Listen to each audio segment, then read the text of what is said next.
IPVanish protects every device you own. Your phone, your laptop, your smart TV. If it connects to the internet, it should be protected. IPVanish encrypts your connection and masks your IP address, helping keep your browsing private at home and on public Wi-Fi. And with no device limits, one account covers everything. Stream with added privacy. Browse securely. Connect with confidence. Right now, save 83% off the 2-year plan. Get started today at ipvanish.com/audio and take control of your privacy with IPVanish.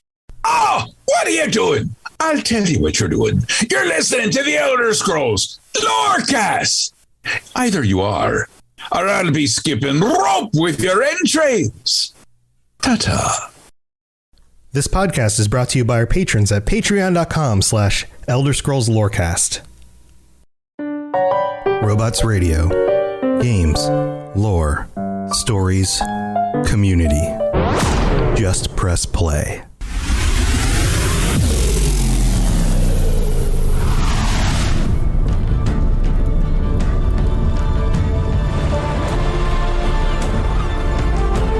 Welcome to the Elder Scrolls Lorecast, the podcast where we explore the amazing universe of the Elder Scrolls.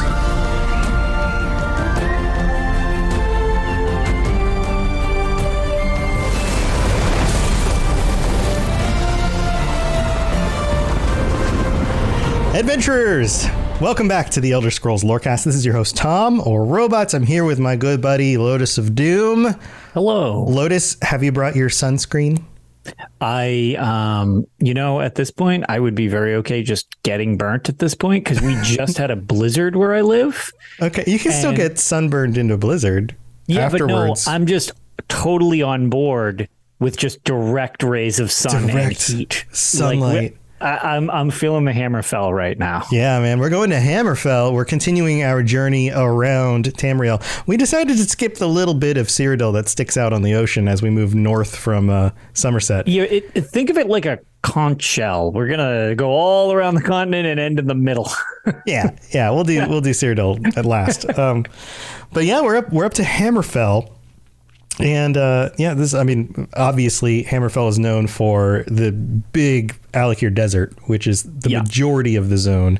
But we'll be getting into some of the details about Hammerfell. And part of what's so fun about talking about Hammerfell is this is one of the prime assumed locations for the next major Elder Scrolls game. The leading theory on Elder Scrolls 6 at the moment. Yeah, leading theory. And that's exciting because... Well, first of all, it's another one of those locations that we didn't really get in any of the other games other than Arena and Daggerfall. And Redguard. Yes. And actually you're on the islands of you're on the outskirt islands of this area as well. So yeah, pirates and stuff. Right. It's very piratey and really bad voice acting. Really, except for the main character.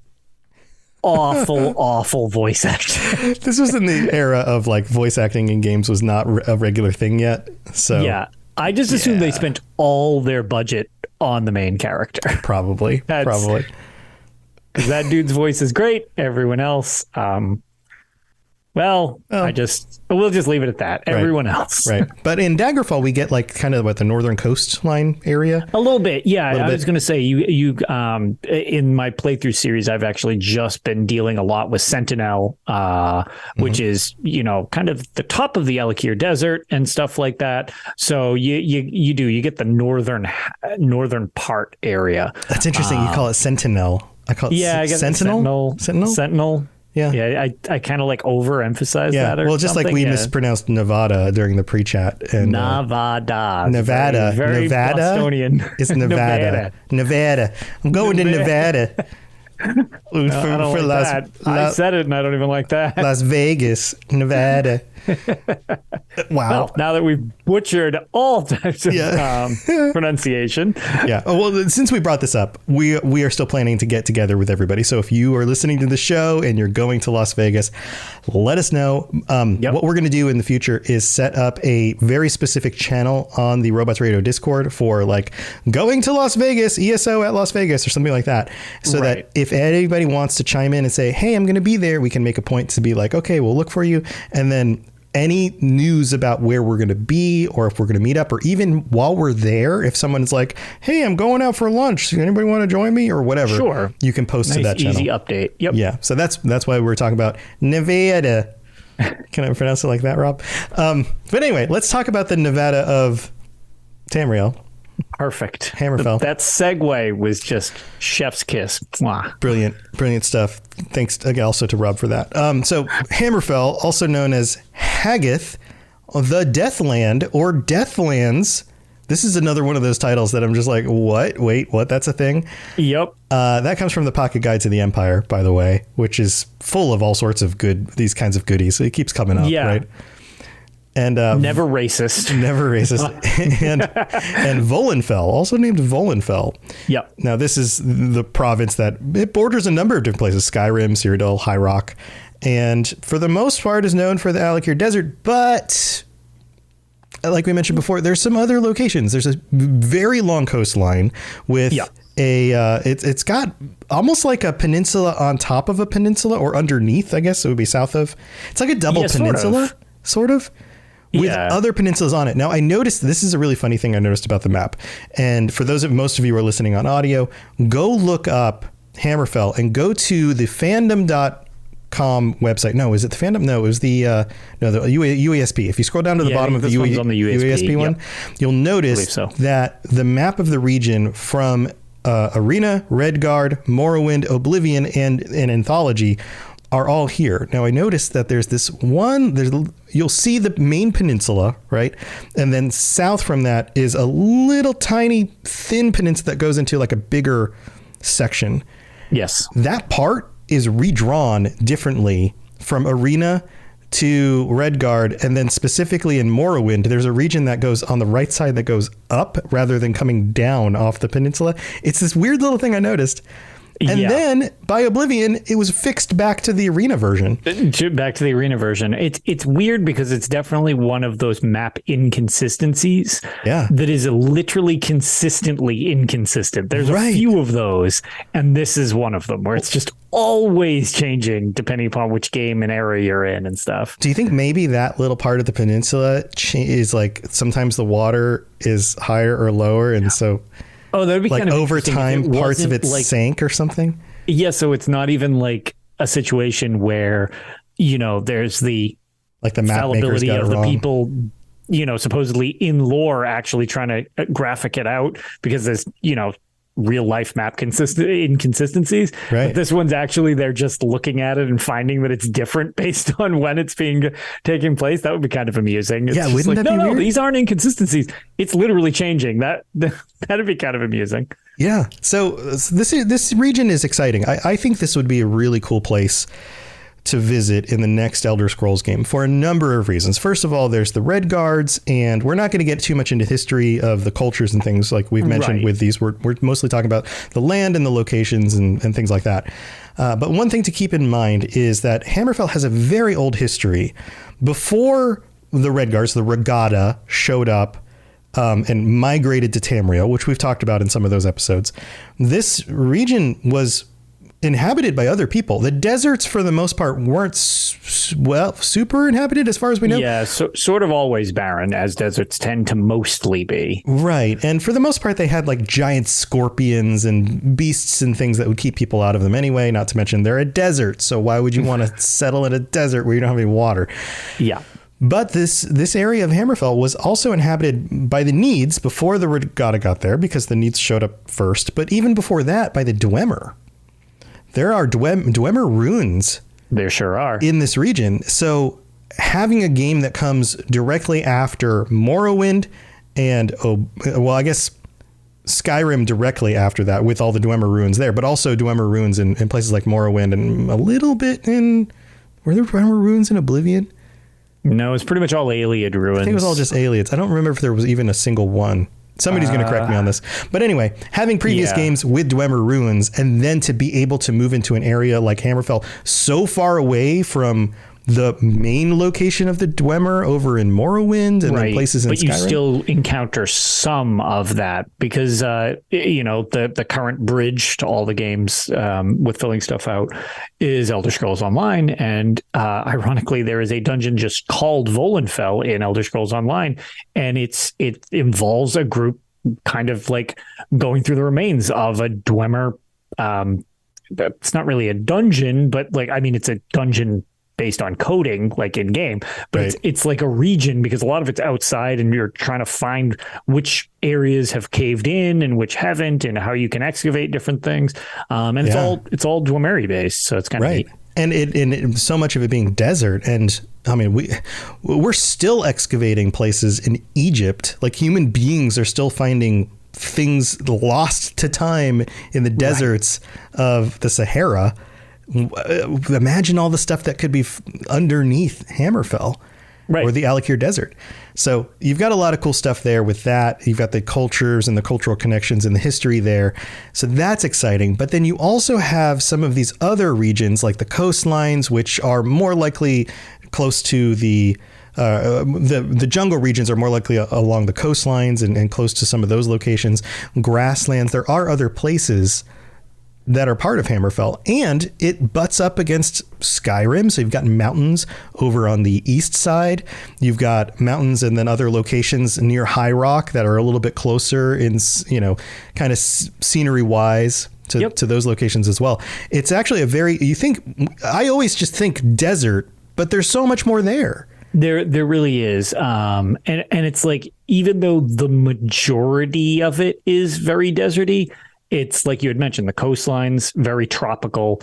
And then once you start looking out into the islands and stuff like that in the Abitian Sea, that's when you really get like not deserty at all. I mean, Stros Mackay's very deserty, but you have, the biggest ones are the Sistras Islands, which we got in last year's expansion to Elder Scrolls Online, which we had gotten nothing except a mention of it once from the book that came with the Elder Scrolls Adventures Redguard. That was really the only nod to it, and they flesh it out, and it's basically a tropical paradise over there. And that's technically part of the region. So it's like, it does have diversity, even if it's not quite as extreme as some of the others, might be. Right.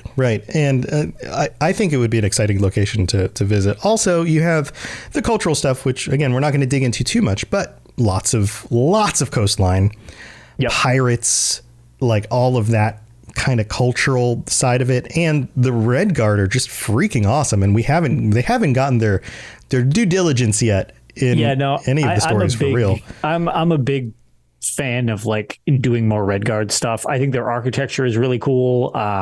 And personally, the pirate thing I think is really neat. Like the seafaring stuff, like I really enjoy that like aesthetic. So having stuff kind of be around them, I think would be really cool going forward. Cause like you said, it's a little underutilized as like the main Redguard game we got so far was an offshoot game. And it was basically just like a makeshift Tomb Raider clone. Right. It's not really the same thing. The same caliber. It's very different than the rest of the series. Yeah. And because of the Redguard culture, you have, like you mentioned, the architecture. And the architecture, to my eyes, looks very Middle Eastern influenced. Yeah, very much so. And parts of it are extremely beautiful. And then the Redguard culture as a whole is this, culture of warriors and the sword skills and the sword singing.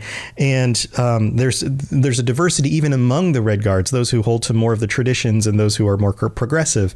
So there's a lot there that you could build a game out of. So I'm excited for that. But here, let's talk about some of the different zones. Of course, you have the Alakir Desert, which is situated in the western side of Hammerfell on the shores of the Iliac Bay. So some of these actual cities, but right up against the desert. They're like, there's the ocean and then there's the desert.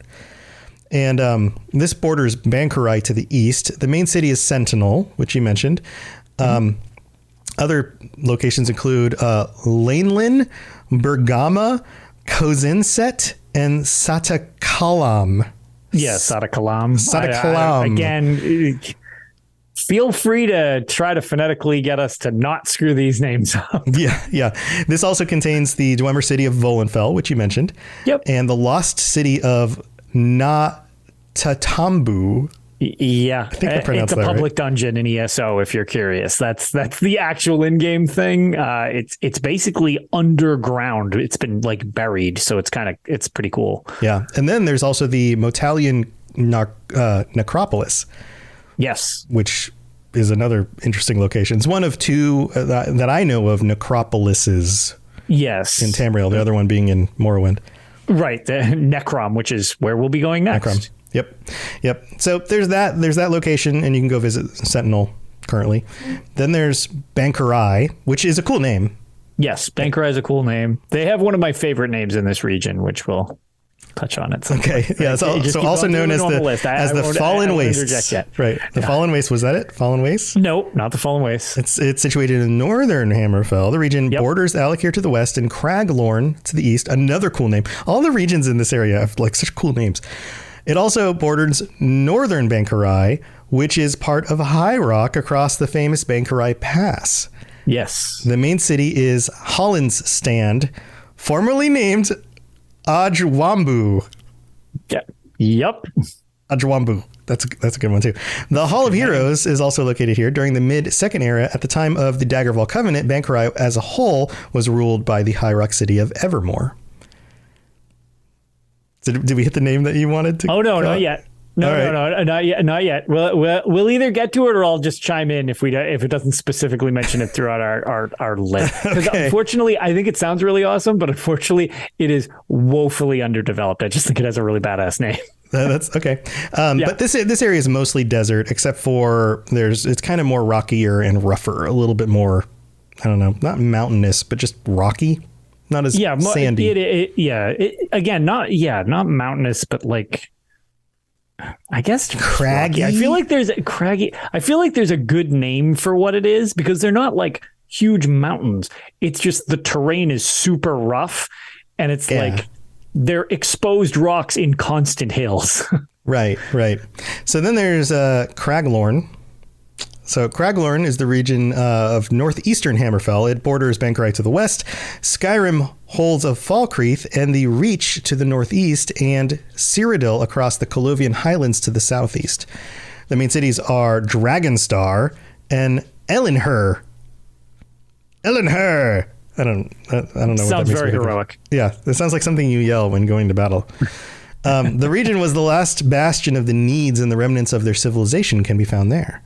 The southern part of the region, called Lower Craglorn, consists mainly of windswept dry plains, whereas Upper Craglorn is mountainous and very similar to the Reach, which is just across the mountains to the north. I think that was the first adventure zone, it was called at the time. But basically, it was the first like straight up addition to the Elder Scrolls Online when they started adding to the base game.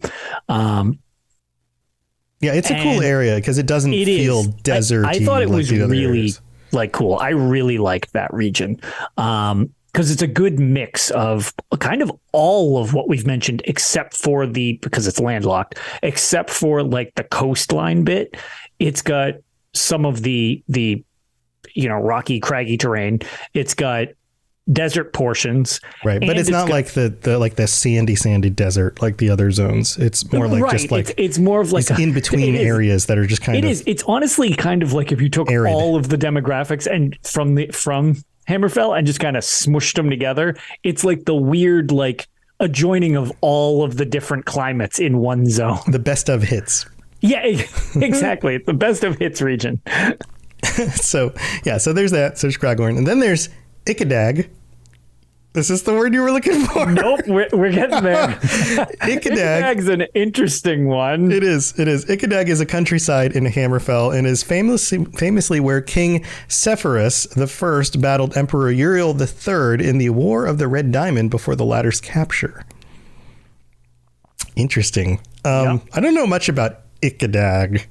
This also fills out exactly kind of like what I alluded to as the region that I think sounds really cool because it's really not super developed yet, and Ikadag kind of is also like that. So it's sometimes you get these regions that are just mentioned in like one of the books somewhere, and that's all we know. So That's all we know. Then there's Kefrim. Kefrim is a southern coastal region of Hammerfell. It includes the peninsula of Hughes Bane, also another really cool name, once known as Kefrim's Boot. In the days of the regatta, Prince Hubalajad, wow, also known as Prince Hugh, endeavored to bring I wonder why civilizations to the barren peninsula, but all of his efforts met with misfortune. A sizable port city called Abba's Landing was eventually established in the eastern corner of Hughes Bane. Again, that another portion that was added to the Elder Scrolls Online. We got it with the Thieves Guild area. That's true. Yeah. Yep. You can run around there, and there's some good old beasties in that area to go. It's a pretty cool little port city. Mm-hmm. Then there's Stros Mackay, which we mentioned before, a tropical island in the Abyssinian Sea off the southern coast of Hammerfell. The main city is also known as Stros Mackay, although it was formerly known as Port Hunding for the Great Hunding. We've talked about him before. The island often serves as a haven for pirates and other criminals. It is also famous for its Dwemer ruins, which mark the western reaches of the Rorken Kingdom. Mm-hmm. So Stros Mackay is one of those like starting locations. Yeah, it's it's your starter zone for joining the Daggerfall Covenant. Right. And if you're wondering what Rorken is, that was a specific house of Dwemer that lived in this area. So it's just known for that because that's who lived there, which again would be really cool to explore more of. Then we have Sunforge. Sunforge is my favorite. This is your favorite. All right, Sunforge. I love the name Sunforge. It sounds so badass. Yeah, like forging the sun. I just wish there was more to it. Sunforge is a landlocked region in central Hammerfell. It contains the city of Skavin, and there needs to be a ska band named Skavin. Or is it Skaven? Is it pronounced Skaven? Well, it's hard to tell because of the apostrophes. They occasionally throw out some interesting apostrophes. Alakir, Stros Mackay, Skavin. Ska apostrophe VYN. Yes. So sometimes there's a peculiarly placed apostrophe that makes me question how to pronounce something. Yeah, that's why I'm saying ska rather than skate. I would say Skavin too, just because of the way it's cut. Right. It was once the native homeland of the Keptu people. The Irk and Tark rivers are found to the south. In the countryside outside of Skavin is in one of the halls of the virtues of war. And in that form of the word, it's actually spelled Skaven. So that looks like Skaven. Yeah. I think that's more of a colloquial spelling, more of a maybe imperialization of the word. Yeah, that's a good word. Imperialization of it. Yeah. Yeah, so there's the Halls of the Virtues of War, where there are still people who follow the old ways and are believed by some to be able to form a Shihai sword. Which, if we do go to that, the region of Hammerfell in the Elder Scrolls 6, I assume that will be our, not to be condescending in the way, because it comes across as like a condescending term, but that will be the gimmick of the game, I assume. Our special ability, like a dragon shout. Our special gimmick. Like, okay, you have shouts or you have this, and it's like in that one, I assume because shouts were so popular and Skyrim exploded in popularity, you're going to want something to parallel like similarities to the most popular game they've ever made. And I would think the ability to control a Shihai sword would be a pretty good one if that is where it takes place. That'd be a pretty cool superpower. Yeah, so a Shihai sword is like a spirit sword. It is part of the sword singing thing that the Redguards, or at least the people the Redguard came from, the regatta could do. Yeah, and has supposedly gone away. It's gone. There are no more sword singers, or so we think. Right. And it's basically you can control, your sword singing energy so much that you can physically manifest a version of it, which is pretty wild. So that'd be pretty cool feature, I think. Yes. So there's all of those locations and one more called The Chain. The Chain is a little known archipelago in the Abyssinian Sea. That's a hard word to say sometimes. That is made up of at least 3 islands. That's all we know. That's all we know. And it's also funny because how did you say Abyssinian Sea? Because I say it differently than you as well. Abyssinian Sea? I Is say it a Abishan, Bishan? but I say Abishan. Wow, words are weird. I feel like the only reason I say that is because I think I heard somebody say it in game, but that Abishan. also That's probably right. doesn't mean that there's not because people say stuff different in game too, depending upon who's saying it. It's true. So that is also not concrete. It's almost like they did a really good job world building. Yeah, Rob says it the way I do it, and we know that he knows how to pronounce things correctly, so we're going to go with Rob in chat. Thanks, Rob. Rob's got my back. By the way, we're all staying at Rob's house while we're in Vegas. Yeah. Yep, confirmed. We're not going to say any more about that on the show, and everyone's going to be very confused. Yes. What is happening? On that note, we've talked about all these different locations. Why don't we take a break and thank our patrons, and we'll come back. We've got flora and fauna and some other things to talk about, so we'll be right back. IPVanish protects every device you own. Your phone, your laptop, your smart TV. If it connects to the internet, it should be protected. IPVanish encrypts your connection and masks your IP address, helping keep your browsing private at home and on public Wi-Fi. And with no device limits, one account covers everything. Stream with added privacy. Browse securely. Connect with confidence. Right now, save 83% off the 2-year plan. Get started today at ipvanish.com/audio and take control of your privacy with IPVanish. This is Hamish Morak, Dragonborn, and you are educating yourself to the Elder Scrolls Lorecast. All right, this is the part of the show where we get to thank our new patrons, including Mr. Bob and Vance P. Thank you for signing up. Welcome to the Patreon. And we get to shout out our Daedra Princes, Kira C, Neon Knight, and Noodle Al Dente, because they are tier 5 Daedra Princes and they get shout outs every week. And that brings us up to 129 current patrons. So thank you for all of your support. If you are curious about what things you can get for signing up and helping to support the show, head over to patreon.com/Elder Scrolls Lorecast. You can get ad-free episodes. You can get t-shirts, special limited t-shirts that will not be sold anywhere else ever. And Lotus and I can't even have them. And by the way, since we're speaking about t-shirts, if you are or have been a patron and have gotten some shirts or some items, please bring them to Vegas. Show us what they look like, because we haven't seen them in person. Yeah, I've only seen the one that I got before I joined the show. Yeah, or the pictures online. Sometimes people post pictures. Yeah, otherwise I just know what they look like via the people posting them in Discord. Come wear your shirts and stuff. Bring those out. So, but thank you to everybody who supports the show. And we couldn't do this without you. Also, we don't have any new reviews this week, but if you'd like to leave a 5-star review on Apple Podcasts, then we'll read it out on a future episode. And leaving a review on, or at least a rating on places like Spotify or whatever other podcast you're listening to this on, is a wonderful way to help make sure that other people know that this is a show worth checking out. So thanks to everybody for the support. Let's move on with the rest of the show.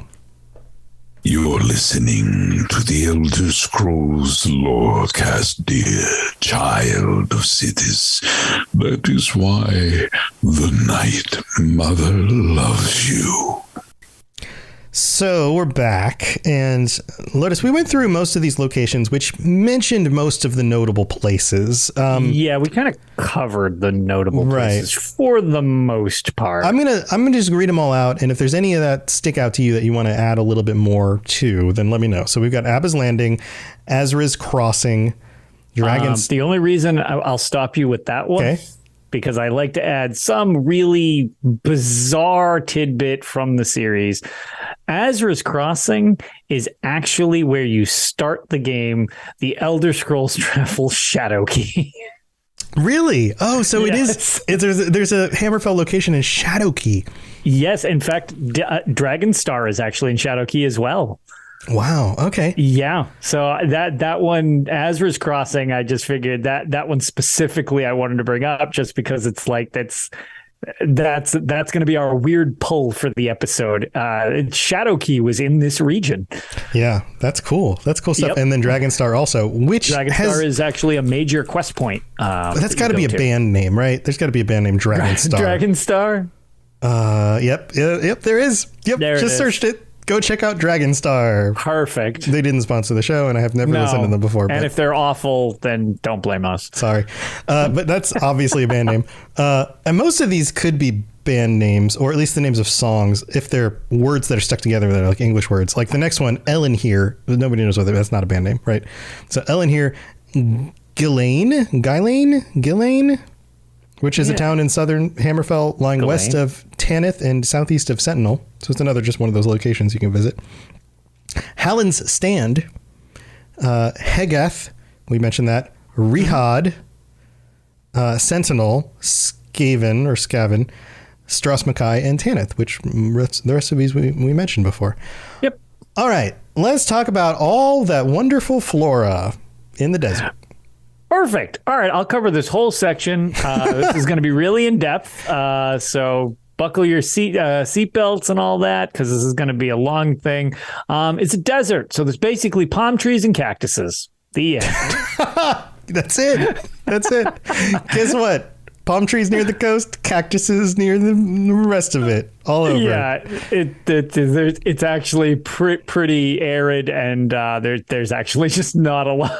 Right. Now, there are the jungly locations that look a little bit more wet. So, and things so you like get that, a little bit of plant life, but for the most part, yeah, it's really, really limited in the flora department. Yeah. And to Rob the Princess in chat says there's probably hundreds of species of cacti. That's probably true. But to the layman, they all just look like cactuses. Yeah. So there you go. Cacti. Yep. Cacti? Cactuses? Cacti? Yeah.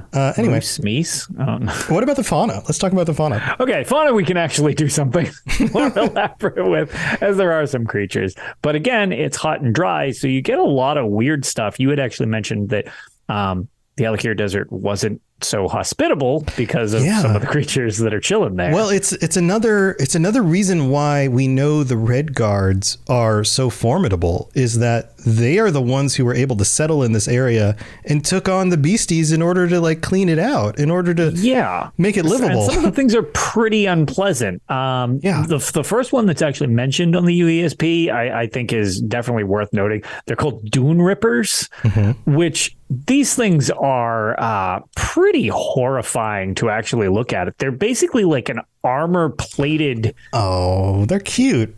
Lizard. I mean, they're like, that's fine. They're like desert crocodiles. Yeah, all right, a desert crocodile. Yeah, I was going to say it's like an armor-plated lizard, but I feel it's like an armadillo mated with a crocodile, and then decided to move to the desert. Yeah. Yeah. But one of the more unique creatures of the area, there's also assassin beetles, which are just like they're kind of like big mean cloak. Big mean they're beetles. full of acid, which isn't great. Yeah. When you kill them, it boils all over the place, makes a mess. You get giant scorpions, crocodiles, jackals, harpies, giant wasps. Lamias live near the water areas, which we've talked about them before. They're kind of like snake-like creatures, but intelligent, not fully snaky. Yeah, they're kind of people like. Yeah, snaky and then there's people. various lions and senche and stuff like that. Things that live in the more jungly areas. Yeah. Yeah. Yeah. And then the other thing is Craglorn brought some other kind of weird things that we hadn't seen a lot in the series prior to. One of which are called Welwas. Yeah. We talked about the Welwas in Morrowind, aren't there? Welwas in there are, and so they're now kind of like all over the place. It's an asset that's been used in other areas. Craglorn was the one that introduced Welwas, from what I remember, and I believe we talked about them, but they're kind of like weird 4 or 6-eyed dog thing. Yeah, they're like hyenas jacked up on like roided out hyenas with extra pair of eyes. Yeah. They're a little weird. And then I don't know why dune racers are listed separately. They're just thinner dune rippers. There's also camels and sand roaches. Sand roaches. Yeah, we don't have sand roaches here. We have swamp roaches. Great. That's good too. We have gigantic palmetto bugs that can get like real big. They're lovely. Yeah. Fennec foxes. There's a lot of like That's got to be a band name too, right? Fennec Fox. Fennec Fox. Fennec Fox sounds like it would be a band. It sounds like an indie band. Like it really. Hey does. man, I'm going down to the Palladium. Check out Fennec Fox this weekend. They're opening up for. I don't know, who do they open up for? Wow. They're opening the Postal Service reunion. They're opening for. Yeah. They're going to pay their rent next year once. that's Fennec Fox. The only other thing that I feel like might Fennec be specifically I'm looking it up right now. worth mentioning, because they're a creature where Yep. Fennec Fox is an indie rock band from Wausau, Wisconsin. Perfect. Maybe Also, go check them out too. A band Fennec the Fox. There's two of them. Well, okay, that's a little weird. Yeah, no, I was right. That's the thing. There's more Fennec Fox based bands than there are Dragon Star bands, which. Oh, maybe there's more drag. I only just pulled the first one I guess saw. That's true. We only I just found Googled it and just saw the first result. How did we get here? Welcome to one of my shows. Yeah. I was gonna say, how did we end up here?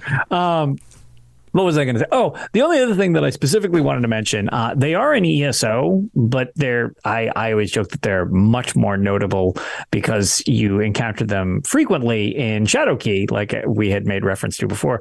They're called a warm mouth. Yeah. It's worm, like worm, we've talked about these guys. Yeah. Right. Worm mouth. They're similar bipedal thing to like a guar. Right. But it's just kind of a pair of legs and a giant mouth. Like a big beak mouth. And the ESO version is much more reptilian.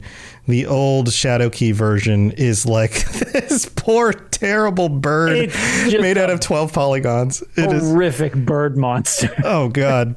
Go look this up. Yeah. Oh. It's not overly pixelated, but what it is, it was from that time where 3D modeling was really jagged.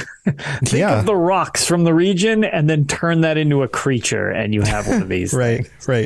Yeah, because, your processor can only manage to do like 100 polygons at a time. So they had to like make each creature out of like 10. Yeah, it's like, ooh, we've only got 8 left to make this thing. Yeah, right. Yeah, those are a little bit weird. There's also floaters. We've talked about the floaters. Also floaters. Did we talk about floaters? I don't know. These ones are a little mentioned floaters. Different. They're more jellyfish-like, and they do like. I'm doing a thing with my hand where I'm moving it up and down and spreading out my fingers as I move down, and then pulling them together as I move up. That was a pretty good explanation. Good job, Tom. Thank you, Tom. Was, yeah. Yeah. But they look kind of like they look like floating hats that move like jellyfish. They look kind of like not a netch, not as fat. Like as like round as like a netch would be, because they flatten out like more you flappy, said, like a hat. More flappy. Yes. Or like an octopus, like the way that an octopus would move. Yeah. Or jellyfish. Like literally, if you watch a jellyfish move, but picture the jellyfish not being so spherical. Yeah. So that's it. So those are the creatures in Hammerfell. Theater of the mind right there for everybody. Yeah. And it makes sense. Most of this being a desert, you've got a lot of reptiles and like bug-like creatures, insect-like creatures, things like that, beetles and things. So that's that stuff. I feel like this episode's been all over the place. Anything else worth mentioning? We talked about the architecture, we didn't describe it too detailed, but think of any like Middle Eastern desert location. It's got a very similar kind of feel to that. I feel like that's the main inspiration for the Redguard in their architecture, which is really cool looking and fits the region very well. Yeah. Any other weird things about this one? No, I think that pretty much covers the Hammerfell region for the most part. Okay, well, I've got a little bit of trivia here from dive into some weird trivia stuff from the fandom.com site. It always has some fun little trivia. So let's see. The first one says, in The Elder Scrolls 4 Oblivion, there's a way to be in this province with borders on across from the Brenna River, approximately where Rihad should be. It is a very small area that you can walk around. However, you can kind of break the game and get into it a little bit, since it borders on it. You can do the same thing in Skyrim and actually move down into Cyrodiil, I believe. That sounds familiar now that you're saying that. Right. It's not actually like fleshed out, but you can get over certain mountain areas and just kind of wander around. You can even see where like the white gold tower is in the distance. Yep. They modeled that far. Let's see. Another one. Hammerfell got its name out of respect for the final battle of the sword singers at Hatu Mountain. Hammerfell. That's where the hammer fell. Michael Kirkbride, your favorite person ever, wanted to give the province a new African-sounding name in an effort to make it more original, and described the origin of the name Hammerfell as having been swiped from Marion Zimmer Bradley, or from her 1989 novel, The Heirs of Hammerfell. Huh. So I think that makes sense, right? Like the idea of doing something as an homage to an African writer, and using words that people who influenced the area and the development of this game might make sense to go from. Try to give it some roots in those who actually wrote it. Yeah, some authenticity. Yeah, that's kind of neat. Yeah. So the final one, in Skyrim, bandits may sing a song. Once was a woman, fair as an evening, in the springtime of old Stras Mackay. That's a little ditty the bandits like to sing. Perfect. You know, because they're lonely. Because they're they're a bunch of rude men. Their imminent demise is coming over the.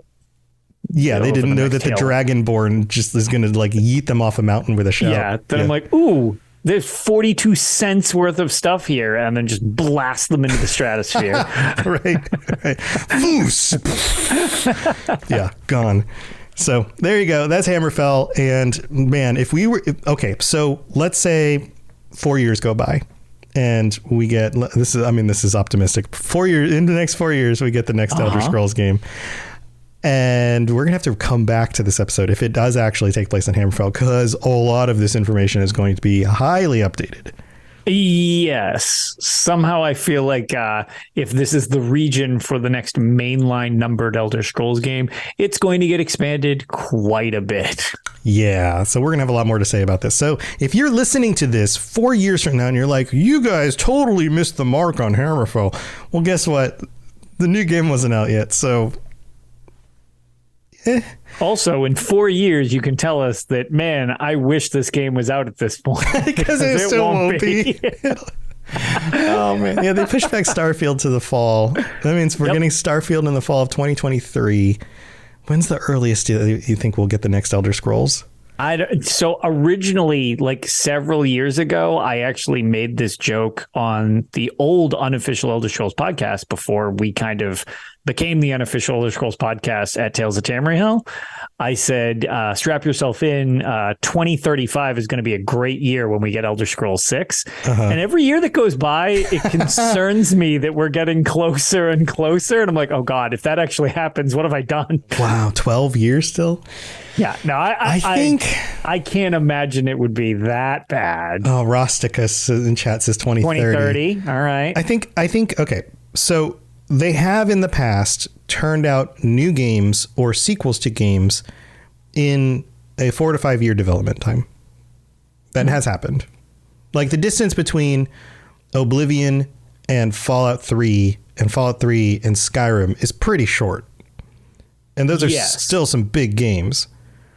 So, and then from Skyrim to Fallout 4, it was like 4 or something, almost 5 years. I think it was almost 5 years. I think. So I think we're at the probably 5 years range. Well, the other thing too, which I guess this will just be how we bounce off before we end the episode. I think if when Starfield eventually lands, I think that if this new engine, for the most part, that they're using works the way they want it to, that might help going forward. Because the big running thing was the fact that it seemed like they were very reluctant to do much of an engine overhaul, but it kind of became like a necessity. Right. So like, I'm wondering if a lot of these big delays, and they did other projects and stuff, and also Microsoft is now, owners of the company, like they are related to it. So who knows exactly how that changes the way things work. But if this engine becomes something that can be used more again for a longer period of time, or they have to make less updates to it in order to achieve the thing that they're doing, because they already did all the updating. I think that was the original plan. The biggest jump, exactly. Right, was let's put the engine update into the development time for Starfield, and now we're at 8 years of development before launch.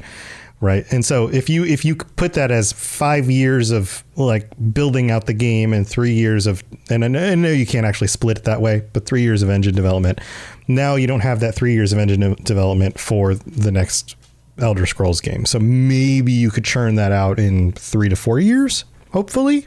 Yeah. I guess we'll see. Yeah, we'll see.